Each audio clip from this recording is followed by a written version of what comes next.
Acting chairman তারিক রহমান এবং interim গভর্নমেন্টের chief adviser professor Mohammad ইউনুসের মধ্যে একটা সৌহার্দ্যপূর্ণ পরিবেশে মিটিং হয়। মিটিংটার ডিউরেশন ছিল প্রায় 1.5 ঘন্টা।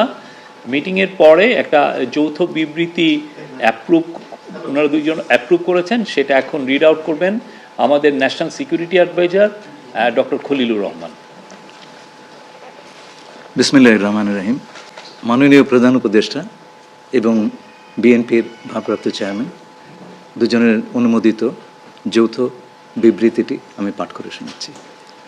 আজ বিএনপির ভারপ্রাপ্ত চেয়ারপারসন জনাব তারেক রহমান লন্ডনে সফররত প্রধান উপদেষ্টা প্রফেসর ডক্টর মোহাম্মদ ইউনুসের সাথে সাক্ষাৎ করেন। অত্যন্ত সৌহার্দ্যমূলক পরিবেশে তাদের বৈঠক অনুষ্ঠিত হয়।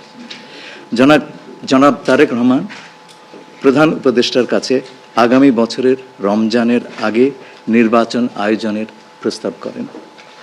দলের চেয়ারপারসন বেগম খালেদা জিয়াও মনে করেন ওই সময় নির্বাচন অনুষ্ঠিত হলে ভালো হয়।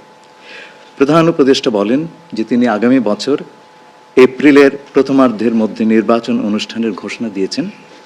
সকল প্রস্তুতি সম্পন্ন করা গেলে 2026 সালের রমজান শুরু হওয়ার আগের সপ্তাহেও নির্বাচন আয়োজন করা যেতে পারে। সেক্ষেত্রে সেই সময়ের মধ্যে সংস্কার ও বিচারের বিষয়ে পর্যাপ্ত অগ্রগতি অর্জন করা প্রয়োজন হবে। জনাব তারেক রহমান প্রধান উপদেষ্টার এই অবস্থানকে স্বাগত জানান এবং দলের পক্ষ থেকে তাকে ধন্যবাদ জ্ঞাপন করেন। প্রধান উপদেষ্টাও জনাব তারেক রহমানকে ফলপ্রসূ আলোচনার জন্য ধন্যবাদ জানান। আপনাদের সবাইকে ধন্যবাদ। আমরা 7টা কোশ্চেন নিব। আপনারা কোশ্চেনগুলো করবেন হচ্ছে আমাদের national security adviser doctor Khalilur Rahman এবং বিএনপির স্ট্যান্ডিং কমিটির মেম্বার আমির খসরু মাহমুদ চৌধুরী। প্লিজ। আমার একটা প্রশ্ন, জুলাই সনদ নিয়ে কোনো কথা হয়েছে কি আজকের বৈঠকে? না, জুলাই সনদ নিয়ে তো অলরেডি আলোচনা চলছে দেশে, এবং এই ব্যাপারে আমাদের মধ্যে অলরেডি সিদ্ধান্ত আছে যে ঐক্যমতের ভিত্তিতে জুলাই সনদ হবে, এবং সংস্কারের ব্যাপারেও একই উত্তর আমাকে দিতে হয় যে ঐক্যমতের পরিপ্রেক্ষিতে আমরা সংস্কার এবং জুলাই সনদ দুটাই করব। সকলের ঐক্যমতের পরিপ্রেক্ষিতে সেটা সিদ্ধান্ত নেওয়া হবে, এবং এটা আমি নিশ্চিত এটা খুব কম সময়ের মধ্যে আমরা সেই সিদ্ধান্ত নিতে পারব।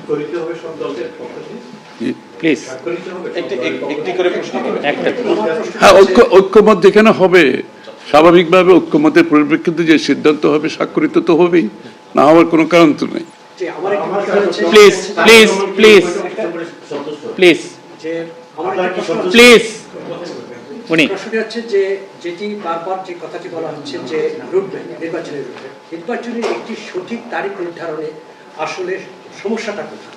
একটি সঠিক তারিখ সুনির্দিষ্ট তারিখ, এর কোনো সমস্যাই নাই। আমরা কোনো সমস্যা দেখছি না। কেউ দেখলে পারে এটা ভুল দেখছেন।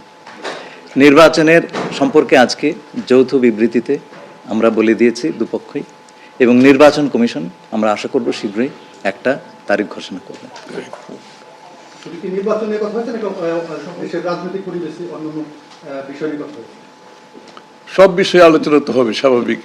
আমরা তো নতুন বাংলাদেশ গড়ার প্রত্যয় নিয়ে সামনের দিকে এগোচ্ছি। সবাই আমরা চাই দেশ গড়ার যে প্রত্যয় আমরা নিয়েছি, আমরা ঐক্যবদ্ধভাবে সেই কাজটা করব।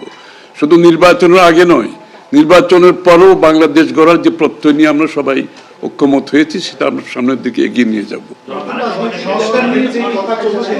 একজন প্লিজ প্লিজ উনি বলুন। সংস্কার নিয়ে যে দীর্ঘ আলোচনা হচ্ছিল, সেই সংস্কার বিষয়ে বিএনপির পক্ষ থেকে বা তারেক রহমান সাহেবের পক্ষ থেকে আপনারা কিভাবে রিঅ্যাক্ট করেছেন?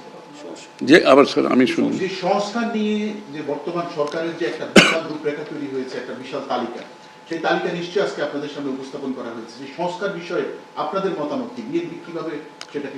না, এটা তো পরিষ্কার। এটা এখানে না বোঝার কোনো কারণ নাই। বিষয়টা হচ্ছে সংস্কার। চিফ অ্যাডভাইজার সাহেব, তারেক রহমান সাহেব, আমরা সবাই একই কথা বলছি। যে বিষয়গুলোতে ঐক্যমত হবে সেগুলোতে সংস্কার হবে, তাই না? তো সংস্কারের বিষয়টা একটা চলমান প্রক্রিয়া। এমন না যে সব সংস্কার এখন শেষ হয়ে যাবে। এটা নির্বাচনের আগেও কিছু সংস্কার হবে যেখানে ঐক্যমত হবে, আর নির্বাচনের পরেও সংস্কার অব্যাহত থাকবে। কারণ আমরা যেই দেশ গড়ার প্রত্যয় নিয়েছি, সংস্কারের প্রয়োজনীয়তা সবাই অনুভব করছে এখানে। সুতরাং আগে পরে সংস্কার চলতে থাকবে। Please please please please. আমার হচ্ছে তারেক রহমান দীর্ঘদিন ধরে এখানে অবস্থান করছেন এবং স্বরাষ্ট্র উপদেষ্টাও বলেছেন ওনার দেশে ফিরতে কোনো বাধা নেই। ওনার এই ব্যাপারে কোনো আলোচনা হয়েছে কিনা বা কবে দেশে ফিরতে পারবে?